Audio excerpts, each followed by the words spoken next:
Hey, what's up, everybody? Welcome to another edition of the Giant Zone podcast. You got your host, your co-host here, Steve, the banker, and you've got myself, yours truly, Fly Guy, and we are joined by a special guest tonight. We are joined by Chris, the Entertainah. So, Chris, welcome to the show. Thank you for coming on tonight and joining us here on the Zone. Yeah, man, I appreciate you guys having me on. Anytime, a new Giants content creator reaches out, wants me to come on talk Giants, I'm always open to it, man. I could talk Giants for hours. So looking forward to diving into some Giants talk with you guys tonight. Awesome. We appreciate you working with us and working together with you, and hope we can do it again down the road as well, Chris. For sure, man. So, Chris, what we do on the show here normally is we like to give our guests a little bit of opportunity to just kind of give their background, how they became Giant fans, and any special game day traditions or Giants related traditions. So, why don't you go ahead and give us a little background about yourself? Yeah, when I was a kid, I was kind of just like a NFL fan, probably up until about 11 or 12. And then I fell in love with the Giants. I fell in love with Tiki Barber. Actually, I named my dog after Tiki. That was my first dog, named her Tiki. And then Eli just put me over the top, man. And my dad was a Giants fan, but I didn't always follow my dad. My dad's a Yankees fan. I went with the Mets. Nice. But I just fell in love with I fell in love with Tiki Barber. He was my first love, and then Eli Manning is my favorite athlete of all time. So once he came to the team, yeah, man, I was diehard. Like I was like pretty diehard, and then once they got Eli, I was like a fanatic. I was over the top. It was done at that point. And yeah. So, tell us about your game days. You do anything special on game day? Yeah, well, since I've been on YouTube, I stream the games every Sunday, but I wear my red hoodie. It's my good luck hoodie, and it hasn't brought a lot of good luck. But when the Giants went on that 4-game winning streak with Joe Judge the first year, I started wearing the red hoodie, and they won 4 in a row. So I wear it on every single Sunday. But unfortunately, last year it didn't bring out much luck. You do wash it, is that correct? When they start losing, I wash it. When they're winning, I just wear it. Oh, geez. So, Chris, we know you've got a podcast. You've been doing it for a while. You're very successful with it. For anybody that's listening that's not familiar, just kind of give us a little background about your podcast and your show. Yeah. I talk, anytime there's something worth talking about, I do a quick 15 minute video. I'm on YouTube, Entertainah Talking Sports. And started doing it about a month after the 2018 draft when we took Saquon Barkley. And I've been doing it ever since. I was looking for a new hobby, broke up with my girlfriend at the time, was trying to get my mind off things, much like you guys were saying before we started, just looking for a hobby, something that, that I want to do for fun. And I always loved talking sports. I actually started talking about the Knicks because it was right after the Giants draft. So there weren't really current events. And then the football season got underway, and that Giants audience just came with it. And just been crazy ever since. Talk a little bit of Knicks, a little bit of Mets, but it's like 95% Giants. You got to get a little bit of New York Rangers on there, Chris. Yeah, I'm trying to get into hockey. I actually watched the Rangers game the other night when they were down 3-1 with 4.5 minutes. They scored 2 goals and lost in overtime. Yeah, that was last night. Yeah, last night. Yeah. Yeah. I get into playoff hockey, and it's something I want to get more into, though. Well, hey, Carl, before we get into talking Giants, Chris, before you get off that, you're like the unofficial king of Giants YouTube, right? We all joke about that, but even though it's only been 4 years, man, that's a hell of a lot longer than most podcasts. You're consistent. You put out great content. I've been watching you a long time. I see you on some of the other biggest Giants podcasts as well. What would you say is the best part of doing this for you? What has been the best part? It's been 4 years. So I know it may be hard to pinpoint one thing, but yeah. That's a great question that I've done a lot of these with other YouTubers or podcasters. I don't think I've ever gotten that one. The best part about it for me, like you said, man, I love working with all types of Giants fans. I've worked with several great content creators. Bobby and Justin are great from Talking Giants. Yeah. Patricia Traina, I do like a bi-weekly show with now, which is incredible. It's great to get that perspective, somebody from the media and just a fan like myself. So that's cool. But my favorite thing on YouTube is when people show appreciation, like when I'll do a video that, is thought provoking, not a lot of my videos are just breaking the news, talking about the news and giving my opinion off of it, just like Mike Francesa would do on WFAN or whatever. But I like when I do like a thought provoking video and people really I guess, compliment me for it. So like, a lot of, during draft time, when you talk about scenario, I don't know, but that's my favorite thing when like people show appreciation for what I do. And, I was taken aback because I used to be the guy that just tried to always break the news. Like I wanted to be the first guy to break the news. I'd have the video up 20 minutes after something came out. And when Joe Judge was hired, I was at my part-time job at the time. And I said to myself, should I rush in the car, film the video?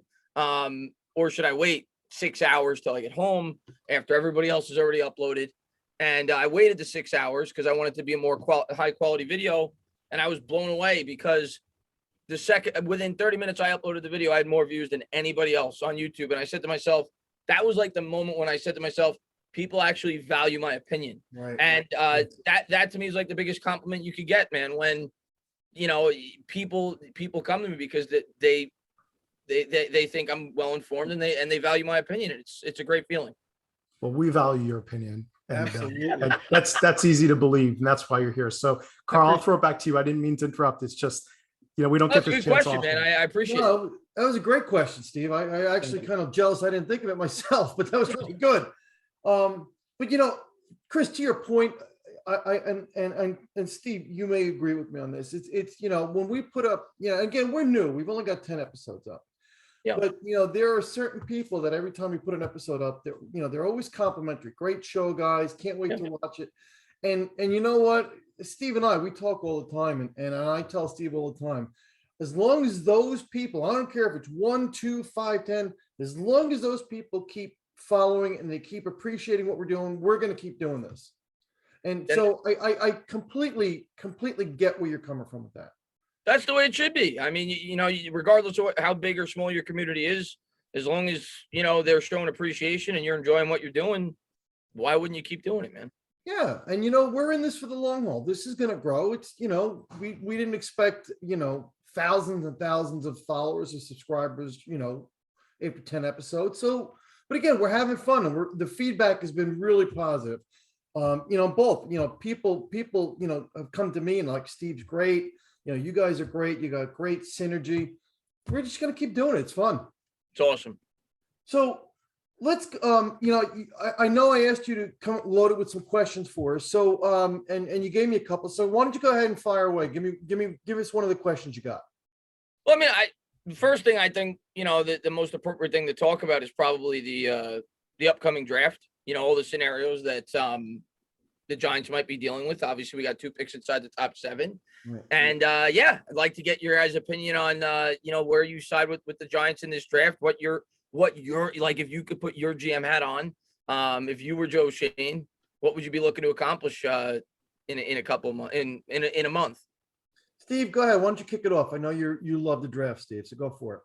Thanks, Carl. Yeah, Chris, I've been tracking the draft for over 32 years of my life. So I do love it. As years have gone on, I've become less and less of an expert. I don't, memorize as much as I used to. Maybe it's just sign of getting older. My life experience has taught me that the first thing to understand is what is the team's priorities. And if you have a great GM and a coach that are in sync, which we can get to that, that's, I think, the thing that, whether people articulate it or not, that's probably what we're all most excited about, especially after living through the last, 4 years and 10 years really of Giants leadership.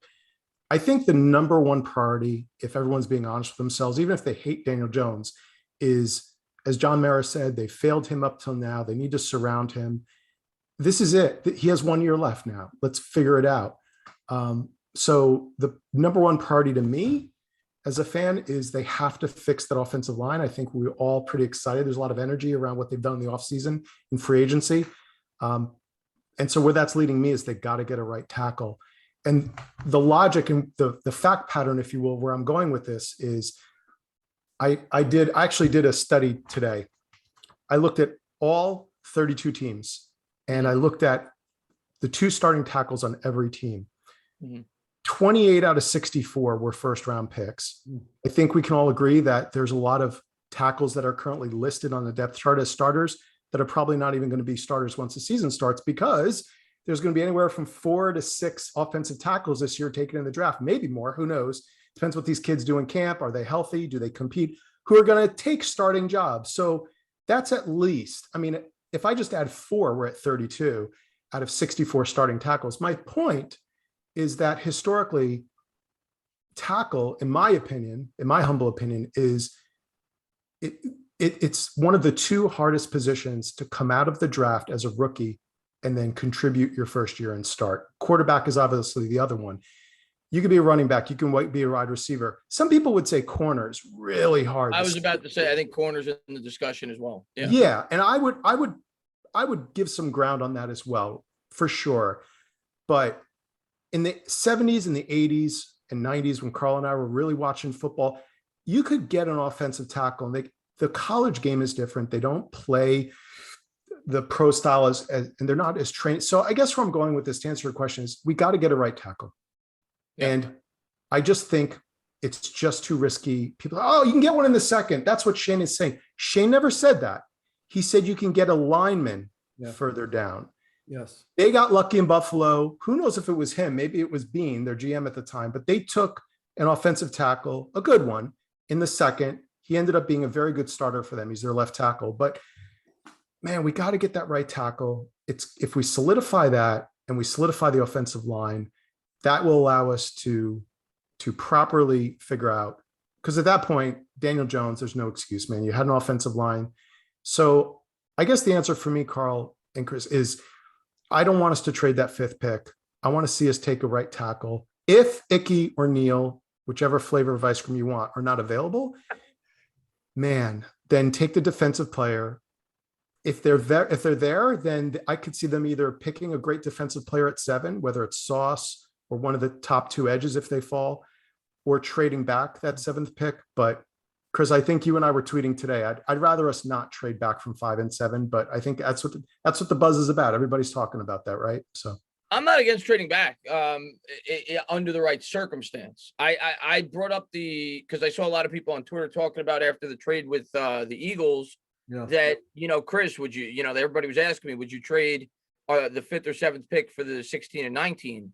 To which I said, probably not, because to me, if I'm trading down, it's about getting a first round pick in 2023. Mm-hmm. I want that insurance to be able to move up and get that quarterback. To me, that's the purpose of trading down in this year's draft. Now, if there's a deal that knocks your socks off and say we're picking at 7 and there's not a guy there that we really are in love with, and we feel like maybe, say, I don't know, Jermaine Johnson, for example, we think we could get him at 16 and we really like that prospect, sure, maybe it makes sense. But if I'm looking to make a trade, I want to be able to get a 2023 first round pick. And now you're not gonna be able to get that from the Saints. So, and I don't think there's gonna be a lot of teams that are gonna be dying to move up to get a quarterback in this year's draft. Saints may be one of them. A lot of people are speculating that may be why they made that trade, but we all know that this isn't the richest quarterback draft class. To your point about the tackle, to me, that's the pick. It's what they have to do. And I think it has to be at 5, because here's my line of thinking. A lot of people will argue, well, if Kayvon Thibodeau, who I would love, by the way, I think he's the best player in this draft, and I may take him at 5, if he was there. But some people say, well, if Thibodeau's there, you can wait till 7. The way I look at it is you got to look at the team behind you. The Carolina Panthers are in desperate need of a tackle. They have just as bad, if not worse, of an offensive line than we have. So if I'm thinking rationally, I say to myself, well, then I got to make sure I get that guy at 5. And right now, the right tackle is such a huge hole on this football team. Sure, we addressed the interior offensive line in free agency. We signed 4 guys. Who knows who's going to stick? And none of them outside of maybe Galinsky is going to be an answer for more than a year. Yeah. So I still think we need to address the interior at some point in this draft. And if not, certainly in the following draft. But yeah, I'm completely with you. I think right tackle is the biggest need on this football team. And lucky for us, there's 3 good ones. You obviously mentioned Aquanu and Neal. And I like Cross. And I'll tell you what, I wouldn't be shocked if the Giants have Cross above one of those 2 guys. I've watched a lot of, I never claimed to be like a film specialist, but I watch a lot of film breakdowns, and Charles Cross, to me, at least as of now, seems to be at least as equipped as the other 2 in pass protection. And he looks like he has good technique. Obviously needs to work on the run blocking department, but he played in an air raid scheme where they didn't run the football a whole lot. Right. The Giants seem to have a lot of interest in him. So for me, I wouldn't be upset if we took Cross either. Obviously, I prefer Aquanu. I think he's got a higher ceiling. He's actually my favorite player in this draft. I absolutely love watching him play. He's like one of the meanest offensive linemen I've ever seen. But if we end up with Cross at 5, I'm not going to be upset. I think the Giants have 3 really good tackles to choose from, and as long as they come out with that fit pick with a tackle, and then you turn your, it all depends on what we do with Bradberry. If Bradberry's still here, you go edge. If you trade Bradberry, you're probably looking at a guy like Sauce at 7. Yeah.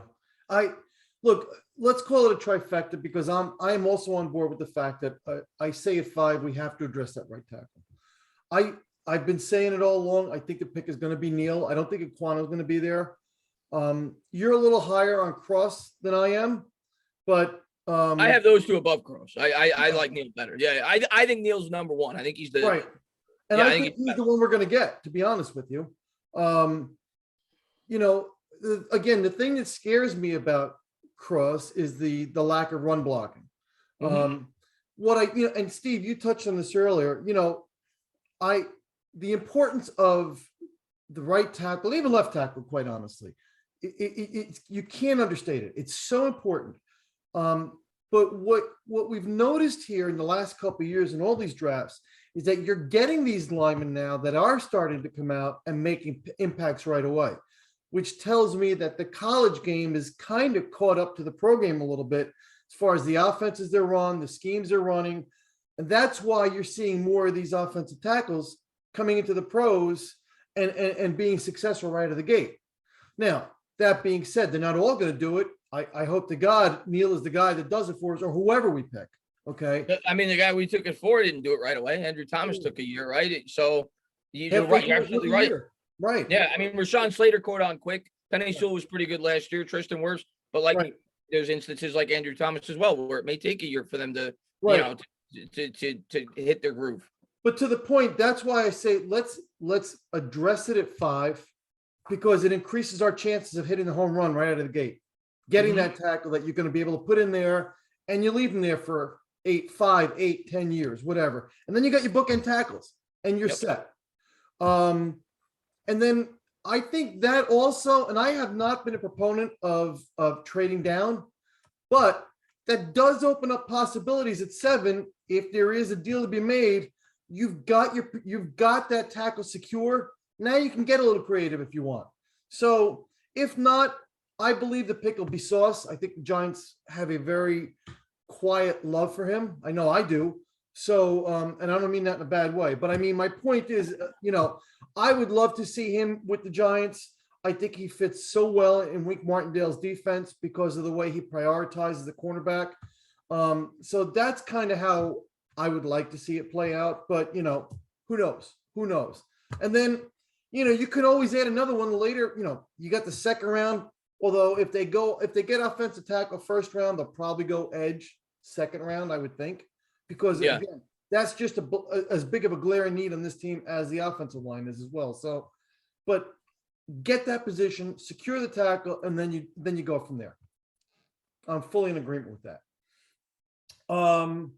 So go ahead. Your second question, Chris. Yeah. Second question. Let me see what I wrote down for you guys today. I said, we talked about the draft. Next thing I wanted to touch on with you guys would be, you kind of talked about it earlier, was the new coaching staff and Joe Schoen, that chemistry there. What do you guys think so far?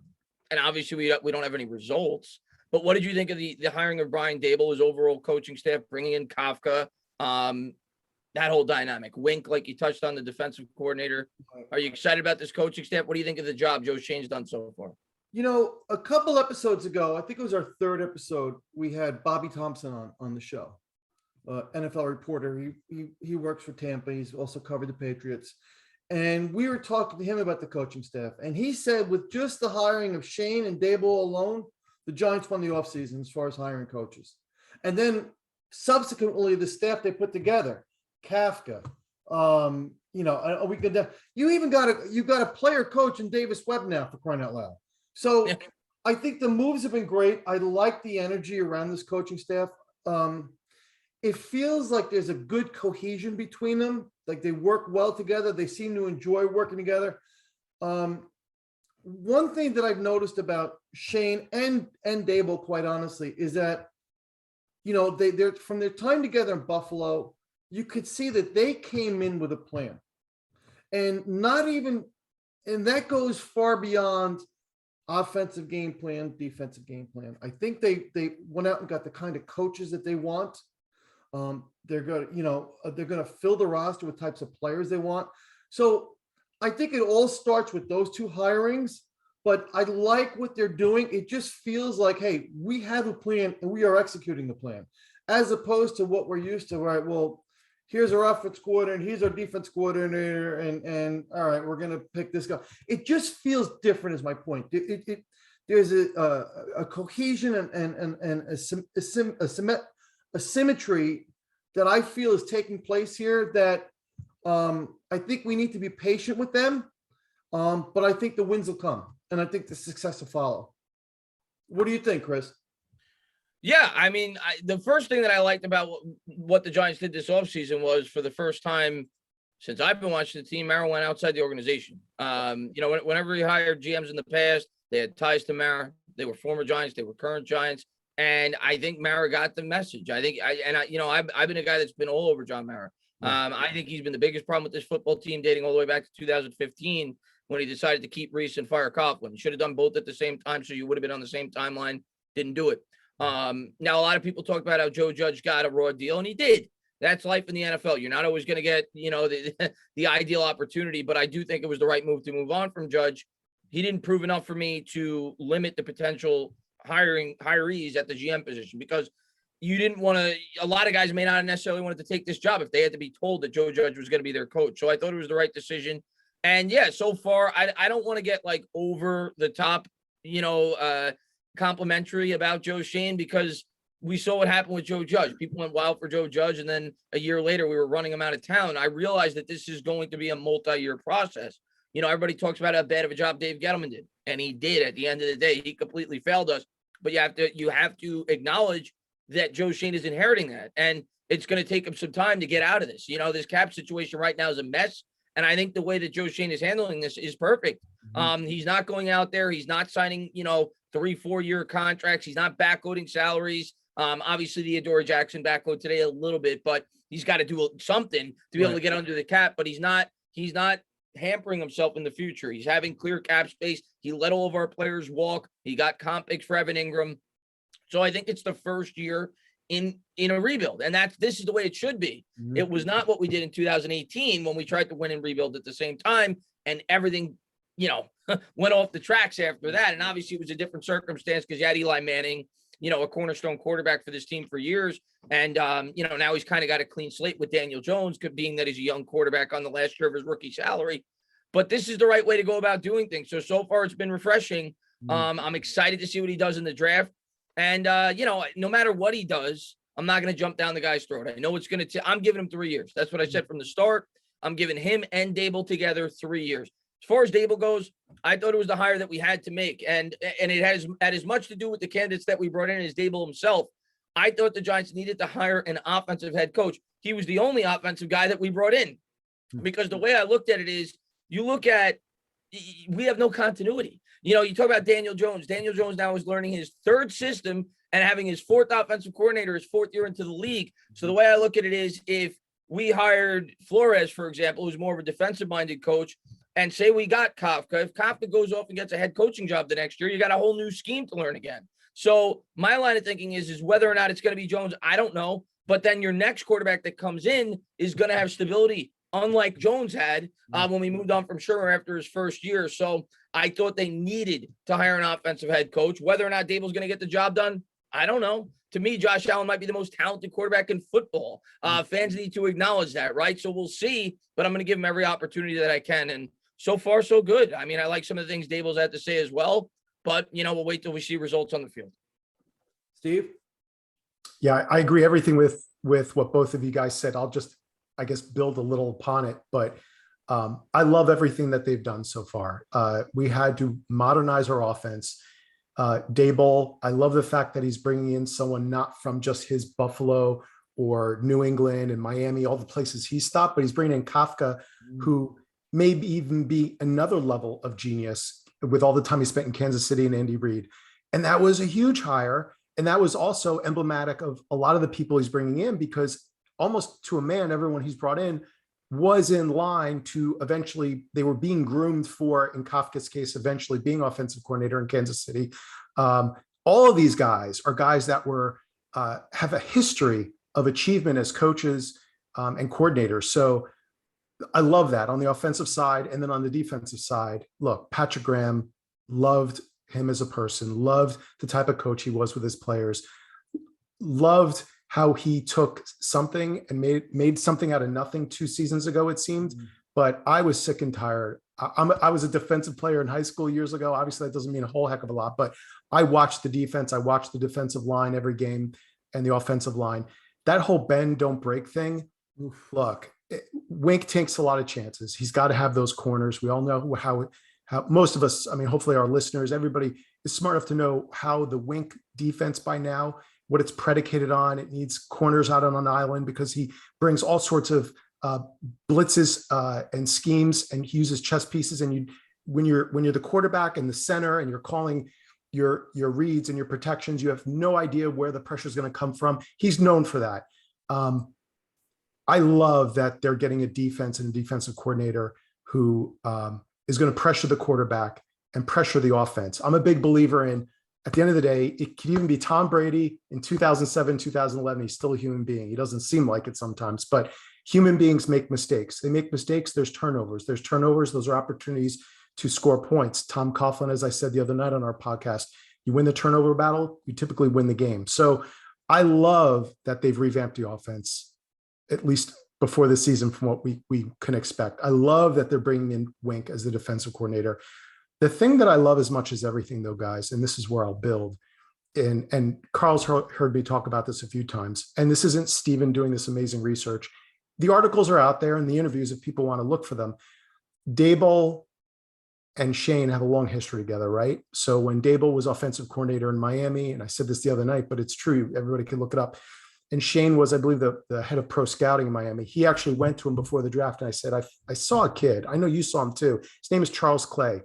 He's a college tight end, but he's special. He could do the things that I want a tight end to do, almost like an H-back. I want him a lot of movement. Now, this is a number of years ago already, where offense still wasn't even where it is today. Long story short, value met need. They got him in the 6th round, and the kid made a Pro Bowl. Yeah, I remember Charles Clay. He's a good Yeah. player. Fast forward a number of years later, they both had some other stops. They're in Buffalo. Shane is the assistant GM, Daboll's the offensive coordinator, and there were 2 guys that he identified, Dawson Knox and Gabriel Davis, the wide receiver. Right. They got them both in 2020 in the 3rd and 4th round, respectively. They had good rookie years, but last year they blew it up. We saw Davis with the 200-yard performance in the playoffs. Knox became one of the best young tight ends in football. He's obviously not one of the top 3, but if you were to take a list of the best young tight ends, phenomenal. Do you guys know, by the way, side note, how many touchdowns Knox had in college at the University of Mississippi? I have no idea. None. Don't know. That's the answer. None. Wow. They took and by the way, he came out his junior year. So they got a kid who had like 800 yards receiving, had no touchdowns, coming out his junior year, not his senior year. What? And you picked him in the 3rd round? I'm a Buffalo fan up there. I'm like, what are you guys effing crazy? You're spending a 3rd round pick on this kid? But that's what they do, right? And so we talked about this several times, guys. They know the type of player they want. Right. George Young, rest his soul, dancing elephants. Him and Bill Parcells would often butt heads.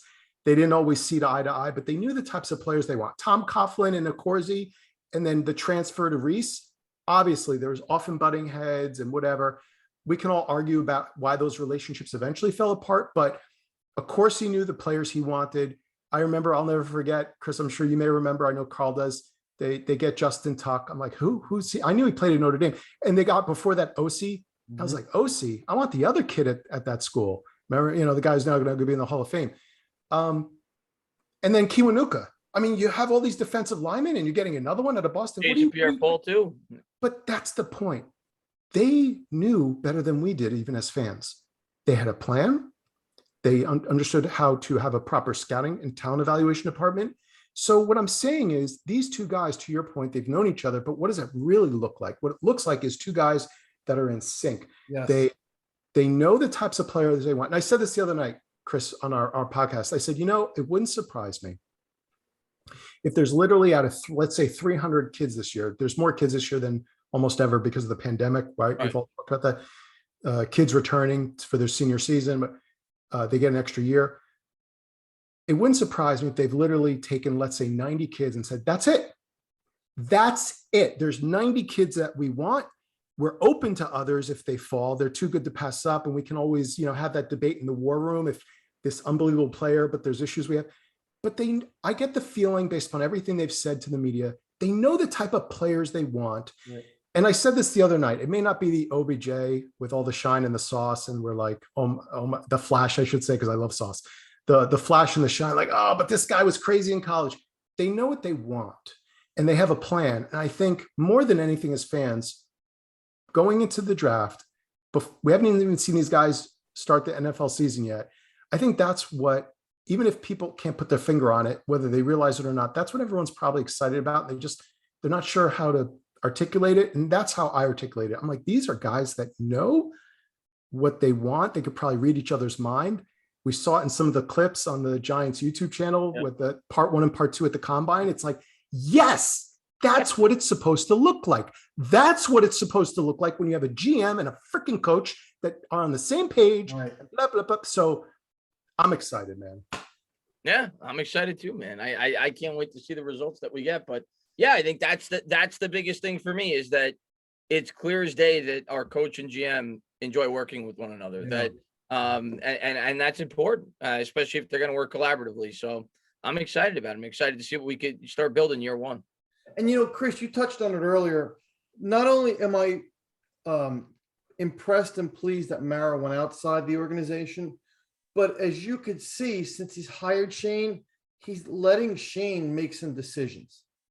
It doesn't appear that Mara's overriding him in favor of his own guy. He's bought into the fact that, I've got to hire good football people and I have to let them make football decisions. This is what I brought him in for.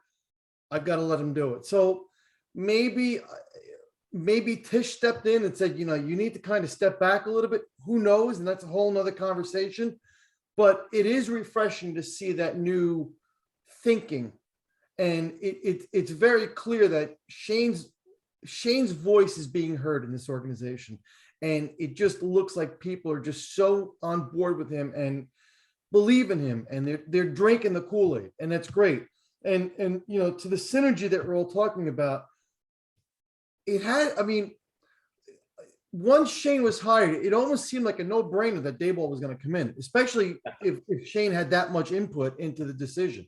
Now, I understand they had to go through the process of interviewing other coaches, but the familiarity and the just the way they work together and then knowing the systems and what they want to do, I think we're all going to benefit. I agree with you. If anybody wants to fire them after year one, then you're not truly a fan of football because you don't know the way it works. Hey, before we move on, Carl and Chris, are there, I think a natural segue to this, to stay on this question before we move on, is there anything, as excited as I am, is there anything that for either of you that gives you pause? Yeah, I think it's too soon to be like, I don't like, some fans on Twitter, I don't like that they did this. I think it's, oh my God, it's too soon. But is there anything for either of you that gives you pause for what Shane and or Daboll have done? I'll tell you one thing that and again, I don't want to use the word worry because I'll talk about both the offense and defensive side of the ball. I'll start with the defense. The one thing I worry about with Wink, and like you, I'm excited about it. I did like Patrick Graham. I thought Patrick Graham did get a good amount out of what the New York Giants had. I agree with you, however, that it was not the most fun defense to watch, and the bend but don't break defense definitely warring you at times for sure. They did a great job against Kansas City, but when it wasn't working, it was ugly. As far as Wink's defense goes, the thing that I'm scared of, I don't know how he's gonna. I worry that he's not gonna have the personnel to be able to do what he wants, and he's the type of guy that he's gonna blitz no matter what. He was number one in blitz frequency 3 years in a row at Baltimore. Last year, the defense regressed a bit because obviously the secondary was completely banged up in Baltimore, and they still blitzed the fourth most in the NFL. And I think their defense suffered due in large part to the fact that they had injuries in the secondary. So what I worry about is our secondary is not going to be as good as the secondary had in Baltimore. Is he going to be able to still? I fear. I'm not saying it's going to happen, but if you're telling me something that I may have some concerns about, I could see it being similar to James Bettcher when he came in here, because James Bettcher was a very aggressive defensive coordinator. He didn't necessarily have the personnel to work with, and it didn't work out. That being said, I do think we have a more talented defense than Bettcher inherited, Yes. and I think that Wink Martindale was a better defensive coordinator. So I'm not saying it's going to be a doomsday scenario like that, but I could see a scenario where it may take another year for this defense to really hit their strides, because I think we're going to have to buff up that secondary. And even if we draft a corner in the first round, more than likely, he's not going to just be this incredible cornerback year one. It's going to take some time. So I think it's going to be the type of defense where we're going to give up a lot of big plays this year, but we're also going to create some more big plays than we did in previous years. It's a high risk, high reward defense. And I think as our players get better, Wink's going to be a lot better. But I could see some bumps in the road year one with Wink as the defensive coordinator. On the offensive side, I worry a little bit about Jones just because he has to learn a completely new scheme all over again. Now he's going from a prehistoric offense with Jason Garrett to Brian Dable, which is much more modern, and Kafka. And I'm interested to see the dynamic of who's actually going to be calling the plays. I'm leaning it'll be Kafka with a heavy Brian Dable influence. But I'm excited to see that. But I think it's going to take Jones a little bit of time, 4, 5, 6 weeks to grasp the playbook, and hopefully hits the ground running after that. But I'm going to give him a little bit of leeway early on in the season. But the offense can't be much worse. Right. But I would say I don't want to say I expect the defense to be bad, but I'm not as sold on Wink as most Giant fans year one. I think there could be struggles on the defensive side. To that point, year one, and I've been saying all along, and I'm sure Steve's tired of hearing me saying it. Year one, I'm not looking wins and losses. I want to see improvement, both sides of the ball. Yep. On defense, I'll follow your lead here, Chris. So on defense, I think, and I said this earlier, they're going to build this roster. So he may not have the players in 2022 that he fully needs to fully execute his defense and get it to where it's going to be. But I still think we're going to see a more aggressive defense. For sure. You're going to see a defense that takes more chances, that attacks the ball more. There's going to be more pressure on the quarterback. And I'm okay with that.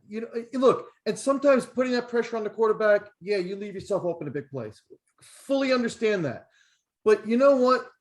As good as Patrick Graham's defense was 2 years ago, one thing I never liked about his defense, he never made adjustments. If it wasn't working, you never saw an adjustment. You never saw, he came in saying, he's going to blitz, he's going to do that. He never did any of that. Huh. So I expect to see a much different flavor on defense. And I think you're going to get it. You're going to get it. Yeah, I agree. On offense, I got a sneaky suspicion that Jones is going to be better earlier. He's a very smart and intelligent player. I'm sure he's already in the playbook. Oh, for sure. I keep saying this. I think his biggest thing is going to be confidence. He's got a better offensive line in front of him already. I think this coaching staff is going to utilize the weapons better. I think they're going to give him more. They're going to put him in a better position to be successful, whether they're moving the pocket, rolling him out, play action, motion, whatever. It's just not going to be that same stagnant offense that run, pass, run, kick. You're not going to see that. So I don't want to overstate my excitement and enthusiasm because I'm trying to be realistic about it. And again, it is only the first year of a rebuild. There's going to be bumps in the road. There's going to be growing pains. Just show me Progression. Show me an offense that can move the ball a little bit better, smoother. Show me a quarterback that's got more command of this offense. Show me a downfield passing game. Show me a defense that does blitz, that pressures the quarterback, that can make big plays. And you know what? I'll take that with 6-7 wins any day of the week, given where we've come from. Yeah. And to me, that's what it's about. It's about getting better over the course of the year. Like you said about the defense, I expect the same from the offense. I expect the offense to be aggressive. And I'm not, I'm not saying we're going to go out there and throw the ball 50 times, but I think we're going to throw the ball down the field a hell of a lot more than we've done in recent years. And I want to get the feel like the last 2 years with Daniel Jones, and I think it had as much to do with Garrett and Judge as Jones himself. At times I felt like I was watching a robot. Like he was like computed to not make mistakes. Like they were ultra conservative. Let him loose. And if Jones doesn't have it, we're going to find out this year. But let him loose and see what he's got. And I think that's what the coaching staff's going to do. The other thing that I liked hearing was it sounds like they're going to use Saquon Barkley a lot more in the passing game. Exactly. Which I think he'd be better utilized in that role. So I think that's good as well. Well, that's another defense to spread. It's another weapon to spread the defense out as well. So I agree. And I think that's a great move. And that goes back to, I think they're going to utilize their weapon. Look, we had Kadarius Toney last year. They didn't know how to use him. Yeah. Now, hopefully he shows up. Hopefully he stays healthy, and hopefully they can use him. But and hopefully he stays healthy. I worry about his health, but he's a weapon. And I definitely think this coaching staff will use him better than the previous. So let me ask you a question. Very cool. I'm going to throw it out to both of you. What did you think about the restructure on Adoree Jackson, and how do you read into that?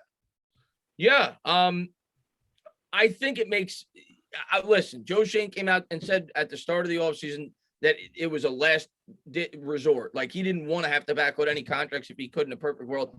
But you have to be realistic. You have to realize what this guy inherited, and he inherited a cap situation from hell. And he went to his last resort. And if you were going to do it with one of the players on the roster, you have to look at the guys that are making the most money, because if you backload a guy that's not making a whole hell of a lot, it's not going to do much, it's not going to help you much this year. So when you look at the guys that are making the majority of the money, you're looking at Kenny Golladay, you're looking at Leonard Williams, you're looking at Adoree Jackson. And to me, Adoree makes the most sense. He makes a little bit less than those two. He's the youngest of the three. And he plays a position that's super important. Not to mention James Bradberry is either not going to be on this year's roster, or if he is, he's probably not going to be on the next year's roster. So a further commitment to Adoree Jackson, you can't get rid of both cornerbacks. So the way I look at it is I think it made sense. If they were going to extend one player on this team and backload a little bit of salary, I think he made the most sense of the guys that make the most money on this roster. Steve? You stole the words from my mouth. That was the guy to do it. Yeah. Now, and this is a perfect segue, Chris, into your last question, because your last question, I'm sorry to jump the gun here, was about Bradberry. Yeah. So how do you see that all playing out? And does this move with Adoree Jackson change your thinking, or further give you confidence in what you thought may happen? Yeah, I don't know if it changed my thinking. I think the Giant, what I think this may accomplish is it may not make it look like Joe Schoen has no choice but to trade James Bradberry, which you don't want, because then you have no leverage, and teams know that they could bend you over a barrel.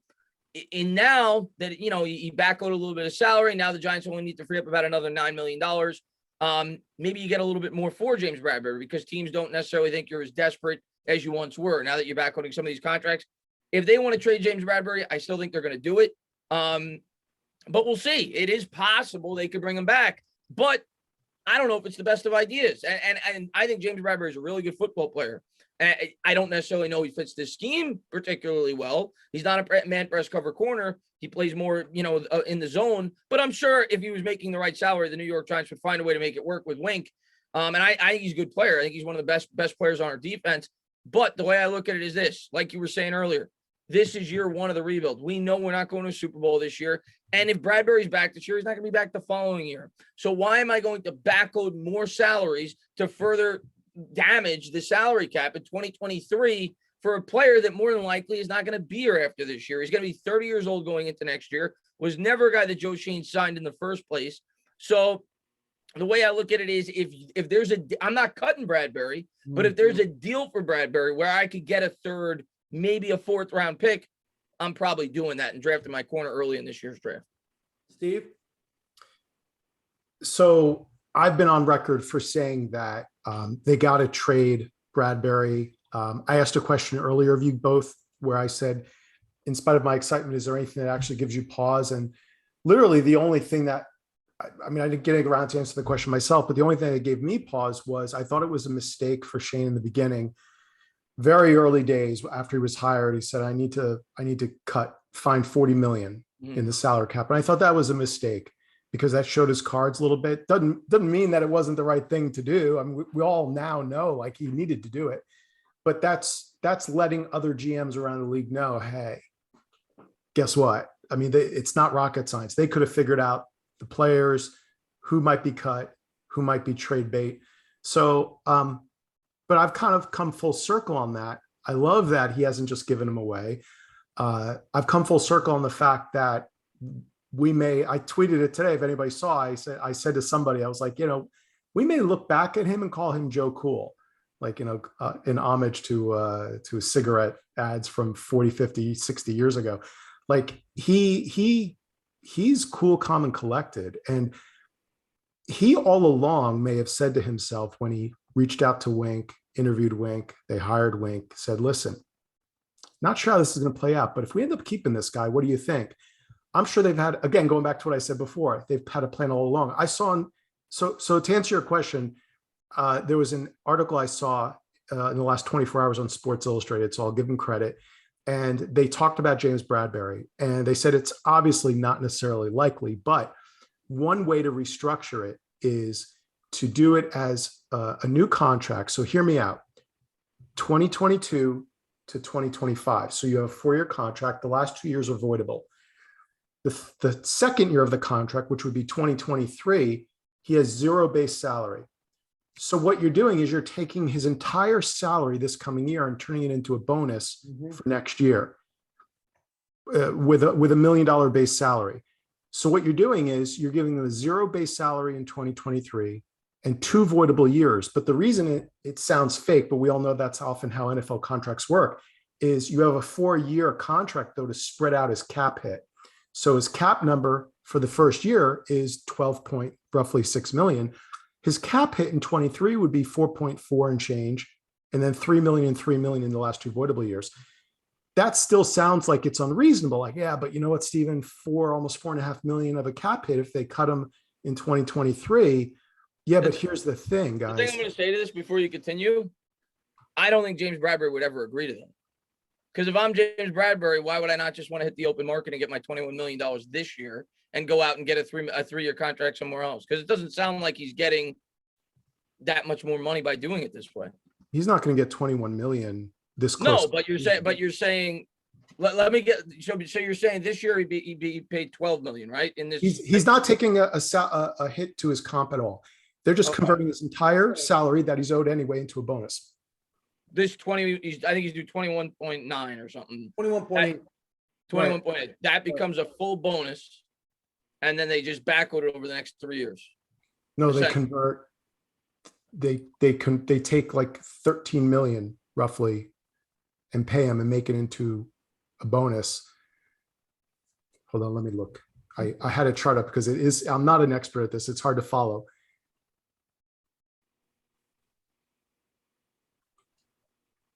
It's out of the box thinking, but if I'm Bradberry, I probably want to hit the open market next year.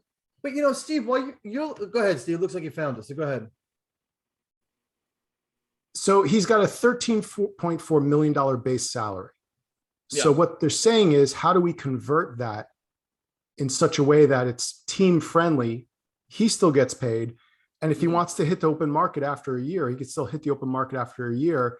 The team's going to cut him anyway in 2023. And so it's a win-win.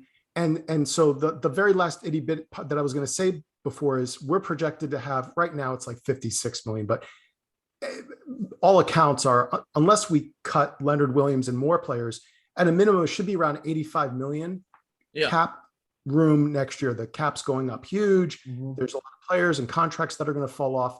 So for a guy to have a $4 million cap hit for us, if we let him go, when we're going to have 85 million or whatever we're going to have without even letting, I mean, there's the room next year to do that. It was an interesting idea that maybe and that, to me, it's backloading your salary. Essentially, it's just doing it in a way that you spread it out, like you said, over voidable years.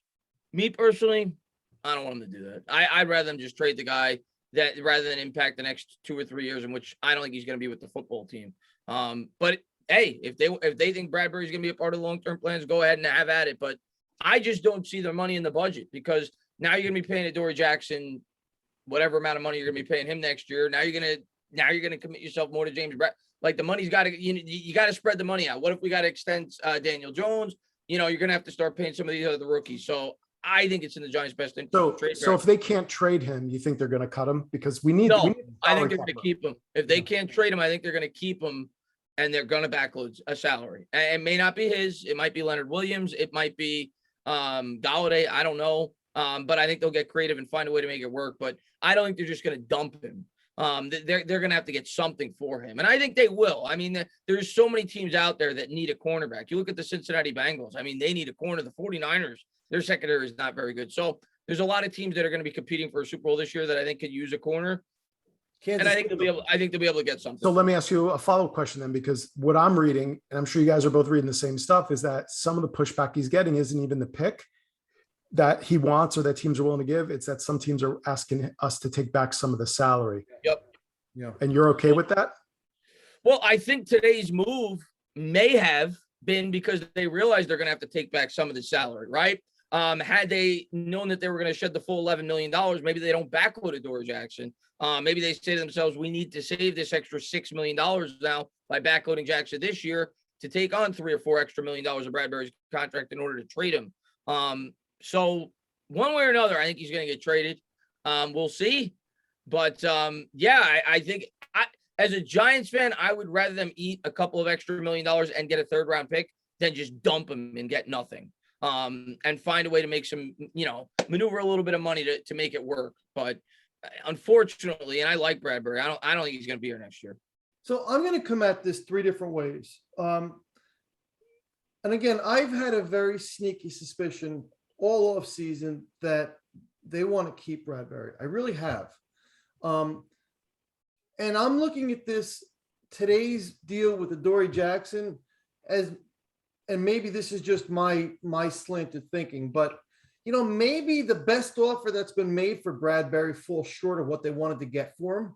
So Possibly. maybe they've already said, well, look, if this is the best we're going to get, if we're only going to get offered a 5th for him, well, you know what? This is a serviceable player. We can make this work. Like Steve pointed out, there are ways we can make this work. So I would not be surprised if they are still planning to keep him. I'm not saying they are. I would not be surprised if there is a trade, but I think the momentum is building that he comes back. Possible. He could be back. I wouldn't be shocked either way. There's also 2 other things that factor into this. What does Wink think of him? And we don't know this answer. But if when Wink came in and looked at this roster and said, you know what, I could use this player, I could blitz from one side and then move him around or what, then you know what, if Wink is sitting there saying, look, if this is the best you can get, I want to keep him, he's going to stay. Yeah. Then the third thing that really, I read this today and it really struck me that, Sterling Shepard, Blake Martinez, they were in the facility today. They started their offseason conditioning and so on and so forth. And both players, to a man, when they were asked about what was the biggest reason that you came back, was their families. They didn't want to uproot their families, young kids. Families have gotten comfortable here since they've been here. Sterling Shepard's been here longer than Blake Martinez. Right. And they both said that not uprooting their families was very, very important to them. I haven't heard anything out of James Bradberry, referring to that, but that's also got to play into this as well. If he's saying, look, you know what, my family's comfortable here, this situation works for me, he's going to be open then to that restructure that Steve mentioned. And then maybe they do work it out. So I hope they do, because in a perfect scenario, we don't backload a ton of money. We find a way to keep Bradberry on the team, and it opens up all of our options in the first round of the draft. Because if we lose Bradberry, we almost have to take a corner in the first round. Yeah. Can I give you a food for thought? I watched him very closely last season because I think to a man, all Giant fans, and to a woman, all Giant fans, we have a lot of female fans out there too. We were very disappointed for a lot of last year. And people were like, it was a big topic of conversation. Like, what's going on with James? He was a Pro Bowl corner. He was our lockdown. He was amazing the year before. And so I started watching him for a while, and he was phenomenal. And when he was phenomenal, and you don't find 6'1" corners that run a 4.5 growing on trees, actually. A lot of people don't realize what his physical talents are. Now, he's not a Dory. He's not that little jitterbug that's going to do press and stick with a guy. He's sneaky smart. He's been in the league a while. He knows all the moves and the hand moves for wide receivers, and he knows how to play guys. Where I'm going with this is I was watching him cover tight ends when we played a lot last season. He was phenomenal. They let Logan Ryan go. I wonder if he's the chess piece. Everybody's like, oh, Kyle Hamilton. I wonder if we're going to take Kyle Hamilton. We got X-Man. We got Xavier back there. He's our free safety. I wonder, Robinson, the young corner, stud, people assumed, oh, he's only going to play slot. Well, if you remember watching games last year, we had a lot of cornerback depth issues. They played him on the outside and he held up. He had one player, remember, that he got burned on, but I was like, man, it's his first game playing. Talented third-round kid out of UCF, originally played at Alabama, remember? So we actually have some young talent. Darnay, I think we'd all agree, took a step back. He wasn't the player he was his rookie year. But I guess what I'm asking is, I wonder if they could be looking to James to play like a little bit more of a Logan Ryan. He's going to be 29 years old. He's not a baby. He's not 24. He's not 25. He'll get paid what he gets paid. I'm just wondering, I wonder if I'm not hearing anybody talk about it, but when I watched him, I was like, that's a guy that could do everything Logan Ryan did, in my opinion. It's a valid question. Logan Ryan started at corner. He did. He transferred to safety later on in his career, played some slot as well. It's possible. My guess would be if he's back with the amount of money he makes, he's going to play on the outside. But if he's in maybe the long-term plans, I could see it transition into a role like that. That's certainly possible. Maybe he could do both. Yeah, it's possible. But if I think for this year's team, I would guess he'd be on the outside if he was back. That's fair. And, you mentioned Robinson, and with Wink's defense, I actually think Robinson fits very well. He can blitz, he can cover. And I think if you've got a Dory on one side, he can blitz, he can cover. You've got Robinson on the other side. I think you can actually create and find a niche for Bradberry where you play to his strength. Maybe you let him roam a little bit. Maybe he's a nickel. They can get creative here because they've got some depth already there. So that's what they may be going on here. That might be the thought here. Well, you know what? We don't like the offense we're getting. Hey, what can we do with this guy? Yeah. How can and that's what they have to do if there's no offers there. They got to find a way to maximize what his potential. So maybe that is what they'll do. We'll see. But that's the next shoe that's going to drop. And it may not happen until the draft. I could see him getting traded on draft night. Yeah. So we'll see. But that's the next huge question that I'm waiting for as a content creator to talk about, because then that's going to let me know what we could potentially do in the draft. And if he's not traded going into draft night, if we draft the first round corner, well, you probably know he's getting traded. So we'll see. And in an ideal world, we keep him for a year, because as much as I like Sauce, I'd rather get the edge rusher. But if Bradberry's not back on the team, we have to take Sauce. Right. So we'll see. Right.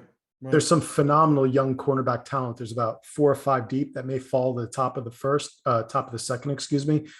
I have 1 or 2 guards. Carl and I talked about this a few podcasts ago. I have a couple sleepers. I have Quay, the other linebacker nobody talks about in Georgia, that may fall. There's a couple guys that may fall to the top of the second. That's kind of on my watch list.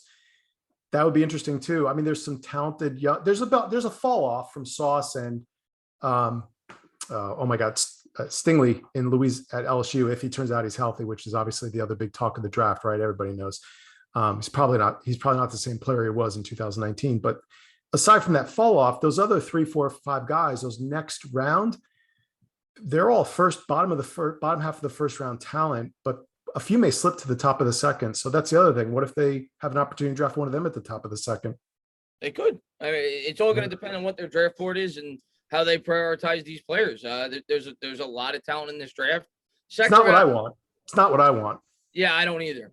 Second round. First off, we can project all we want, because I do these mock drafts every year, and I say to myself, they're going to go this position in the second round.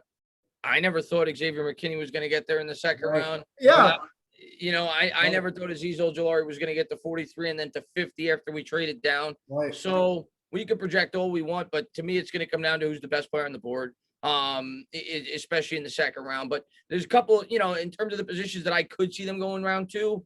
Safety for sure, I think is a possibility. Brisker's a guy I've talked about out of Penn State. I think Really, safety? I think it's a possibility. I think Okay. wide receiver is even a possibility. If one of these first round wide receivers drops, for sure, interior offensive line is a possibility. Linebacker even is a possibility. So I think it's going to be the best player on the board. And if they feel that there's a safety, because safety's a need. If they feel there's a safety that's the best player on their board, much like when we took McKinney, they're going to take him. And if they feel there's a wide receiver that's, so I think as the draft prolongs and goes along, you look less for need, you look more for best player available, especially when you're a team like the Giants that's in the beginning of a rebuild. You have to get good football players that fill some holes on this football team. And I think one thing we need to realize as Giants fans, there are so many holes on this team, it's not going to be fixed in one draft. Right. This is a multi-year process. But to your point earlier on when we talked about it, they have to meet need and best player available early on in the draft. We need a right tackle that needs to be situated in the first round. Amen. And if it prolongs, I think you go more for best player available. So quickly, one position we haven't talked about, tight end. Who do you think our tight end is next year, Chris? It's going to be in this draft. Has to be in this draft.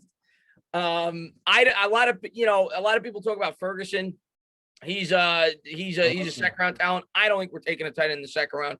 I think we're going to look more towards the 4th round area, if I had to guess. And the one good thing about this draft, and I'm going to look up the tight end rankings right now, but the one thing, a lot of people talk about Ruckert out of Ohio State. Yeah. The one good thing about this draft is it's at that position specifically, it's a very deep position in this year's draft. There's no TJ Hawkinson, there's no Kyle Pitts, but there's a lot of good tight ends, and it's a deep class. And I think the Giants will wait till the 3rd or 4th round to snag one. I think round 2 is a little bit early, but the one guy that I've had mocked to the Giants, I'm trying to remember the guy's name. I saw that. What did you say? Out of which school? That might help. Yeah. No, it's it's not the UCLA kid who a lot of people like. Jelani Woods out of Virginia. No, not him. I'm trying to find it right here real quick because the Giants talked to him. No, not Dolchich. That's the UCLA kid. Yeah. Well, no, not. I don't think it was. Oh, the kid out of Coastal Carolina. Cade Otton out of Washington. Oh, okay. Cade Otton out of Washington. The Giants interviewed him. They showed some interest in him. He's 6'5", 250. He only caught for 250 yards last year, but he wasn't really in a passing offense. And when you watch him on film, the guy has pretty good route running technique. He's able to create separation. He's got a good double move. He's an intriguing prospect for me in that 4-round area. And Chris, I think he's the type of kid, we were talking about this the other night, Carl. My dream for tight end, and I hope we get 2, even if we get one as undrafted free agent. I think there's talent in the UDFA pool this year for that. Mm-hmm.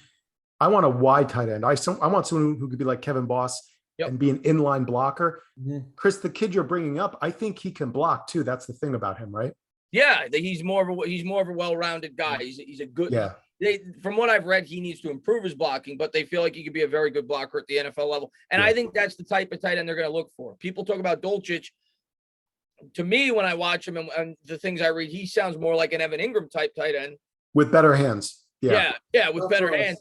So I don't think we're going to be looking at a guy like that. I think we're going to be looking more, like you said, a well-rounded tight end, a capable blocker, a guy that could go out there. He might not be necessarily the greatest athlete in the world, but he could catch a pass. He could pick up a big 3rd down. I think that's the type of tight end we're going to be looking at. But I think our starting tight end is going to be in this draft because we cut all of them. And Ricky Seals-Jones is he's a tight end too, but he ain't going to be your number 1. He's a body. No, actually, it's funny because the first 2 guys that you named, Ferguson and Ruckert, are the 2 guys that I've had my eyes on that we get either one of them, I'm happy. Definitely not second round, but maybe with that second pick, what is it, number 81 in the 3rd round? Yeah. I could see them looking to address it right there. Yeah, we got 81 in the 3rd round. I got the draft chart right here. McBride's another, he's the guy that I think is going to go first. That I think will go too early. But Ruckert's a guy I've been looking at. I like Ruckert as well. He was kind of overlooked there because they had a lot of good wide receivers in Ohio State. But a guy that could block, a guy that's a capable pass catcher. So I think that's the type of tight end they're going to be looking at. Right. Do you have any other questions for us, Chris? Believe it or not, we've actually blown through an hour already. Any more questions for you guys? Let me think. Give me give me your record prediction for this year. Oh, we just talked about that. That was a rough conversation, brother. Oh, go ahead, Steve. All right. So here's the caveat. And this only has been a year now that we could say this. It's an 18-week season, 17-game season. So the problem is there's more opportunities to win. There's more opportunities to lose. So to say the floor is 6 wins, that's not like 6 wins isn't like it was most of our adult lives. 6 wins is even harder than it used to be. That's still an extra week of losing. 6 wins is tough to stomach. Right. I think 6 is the absolute floor. My goal is for this team to do at least as good, if not better, than Judge did his first year. I think 7 to 8 wins is very good, and 9 would be phenomenal. But the problem is 9, we still may not make the playoffs. To me, the wins, piggybacking what Carl said earlier, there's 4 things I want to see us improve. We want to see an offensive line come together. It's going to take a while to meld. I want to see a defense that pressures and causes turnover. We talked about Wink. I think that's going to happen. It's going to take time. But Wink, and I didn't get to mention this earlier, Chris, is very, very, very good at grooming mid-round picks. Matt Judon was a 5th-round pick. Za'Darius, although I don't think Wink was the linebacker coach at the time. He wasn't the defensive coordinator. He was a mid-round pick. They had a history in Baltimore of getting 5th-round kids, or mid-round kids, I should say, and then letting Wink and the rest of that staff develop. So I have some hope, but pressuring. Daniel Jones, I don't know if he's the answer. You don't, Carl doesn't. I don't think any fans can say with confidence he is or isn't, but let's find out. This is the year to find out. And then the fourth thing, and then I'll shush. I want to hear what you guys obviously have to say. Those are my predictions for actual numbers. But the fourth thing in terms of what tangible, objective, what I want to see, impact players. I said the other night, we only have 3, and I was corrected because we were talking to Hefe, and Hefe corrected me. He mentioned there's a 4th one, and he's right. I should have included Andrew Thomas, Kadarius, if he could stay healthy, Xavier McKinney, and Aziz. That's it. And that's disgusting. Yeah. That piece of you-know-what left us with 4 untouchable young kids. I want to see us create a roster where we have young ascending players, guys, as I like to say, that you want to go buy their jersey. So yes, 6 wins would be brutal, man. Oh, and we may not even win 6. I don't know. It would be a long season. But if we could do those 4 things and go into 2023, either with Daniel as, oh my God, it turns out, look what he became, or have the salary cap to go get a huge, amazing quarterback in free agency or draft or trade or draft. If we get those things all aligned, I think the wins matter less because those 4 things would give us so much hope. And I kind of, I don't want to sound like a broken record, but and you can look back at our last episode, and I said the same thing. I see the sweet spot between 6 and 8 wins also. And I would actually look, let's say if we only win 6 games, all right, but out of those 11 losses, let's say we lose, I don't know, 5 of them by 3 points or less. We're competitive. We're in those games. Mm-hmm. So you see the progress going. So, okay, the record may not be good, but the season is not as gloomy as what we just came out of. There's hope. You could see that there's something to build on, that they're growing, that, okay, this is year 1 of this rebuild, of this plan. It's coming together. Look, I want to win. Again, I would be happy with 8, 6, 7, or 8. But give me the 6 wins, but we're competitive. We're only losing by a couple. We're just not getting blown out of the door. We don't look dead like we're just going through the motions. There's some energy and excitement within the team, in the stadium as well. And I'd live with it. I would take that. And no more kneeling on 2nd down. Oh my God. Yeah, I'm in complete agreement with you guys. I mean, I don't like to put a number on it because, I got to see what they look like after the draft and everything else. But I don't think any rational Giants fan should go into this year expecting more than 8 wins at most, as like a ceiling, and maybe 9, because you never know, right? Because the Eagles last year, nobody thought they could win 9, and they did. But I mean, I'm not going into the year with those expectations. I'm looking at their opponents now, and you could talk yourself into that. They got a soft schedule. They got the Lions. They got the Bears, who aren't very good. The Texans aren't very good, right? The Panthers probably aren't very good. The Jaguars. So I could talk myself into the possibility of 6 or 7 wins. But the most important thing for me this upcoming season is what you guys said. It's growth. It's kind of the same way I felt about Joe Judge year 1. I wanted to see growth. We saw that. It's why we were excited going into his second year. It's what I want to see out of this football team going into this year. And I know, fans may not want to hear that. And fans say, no, there's no moral victories. We want to make the playoffs every year. And if we make the playoffs, great. But I'm recognizing this is a 3-year process, and this is year 1. And it's going to take some time, and we have a young team that's learning a new offense and new defensive scheme. You have a rookie head coach. I think there will be a learning curve throughout this entire roster. And a lot of it comes down to when you get your opponents on your schedule, right? You go back and you look at Joe Judge's rookie year. I mean, we got the Bengals when Burrow was out. We got the Cowboys when Dak was out. We got a win there. Carson Wentz was the worst quarterback on the planet. We beat the Eagles. So a lot of it comes down to when you get your opponents on your schedule. That has a lot to do with it. But for all the fans that are looking at the schedule saying we got an easy schedule, we can win 9 or 10 games. What do you think those teams are saying about us? So, I think as much as I hate it as a content creator, because I want to come on here and say that we're going to the playoffs and we can be Super Bowl contenders, I think it's going to be a rough year in terms of the win-loss department. But it's going to be a year of growth. And I do think this team will get better over the course of the season. And the most important thing to me is I want to see a more modernized offense. I want to see some explosive plays, and I want to see some growth from that offensive line. As far as Jones goes, that's the biggest question mark, right? Quarterback, most important position. Here's what I'm going to say about Jones. I think there's 2 options at the end of the year. Number 1 is we draft a quarterback. Daniel Jones doesn't take that necessary step to push forward with. I'm not giving him the contract extension May 2nd. Results aside, the guy's not proven he can stay healthy. I'm not committing another $21 or $22 million before this guy could prove to me he can play a full slate of games. So that let's start with that.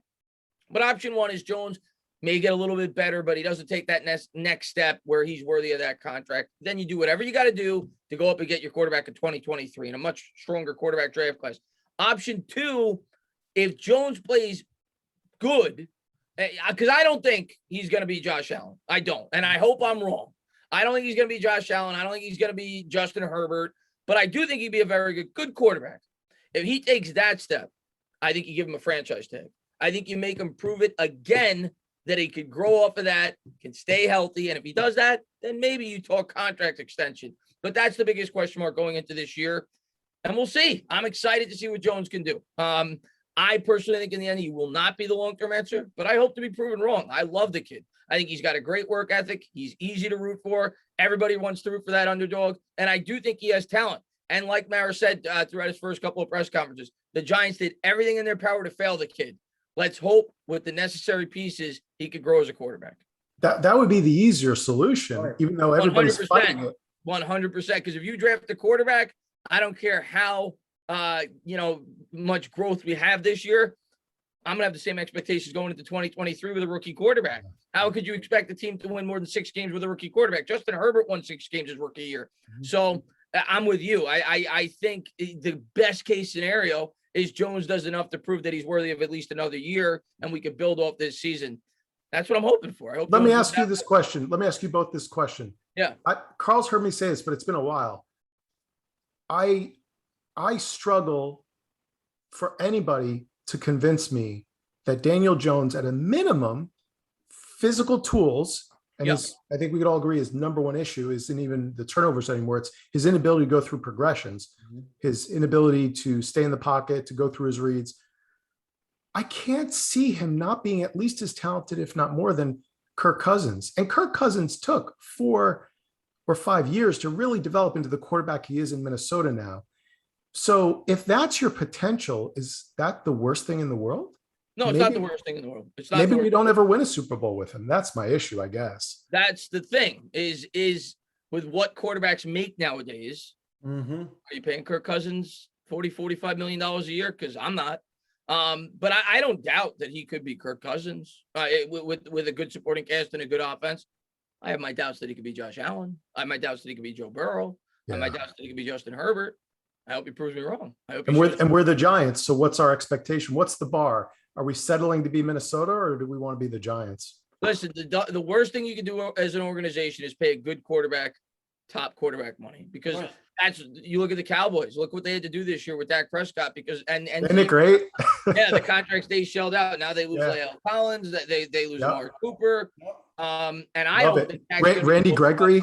Randy Gregory. Yeah. So as a Giants fan, you have to ask yourself, is Jones that type of quarterback? Because that's what's going to happen when he gets paid. That you're going to be able to take those kind of hits, and he can still compete to win a Super Bowl. As much as I like Jones, it's about winning rings. And I hope he takes that step. But for me to be able to say he's going to be worth that next big contract, I got to feel he's in that conversation.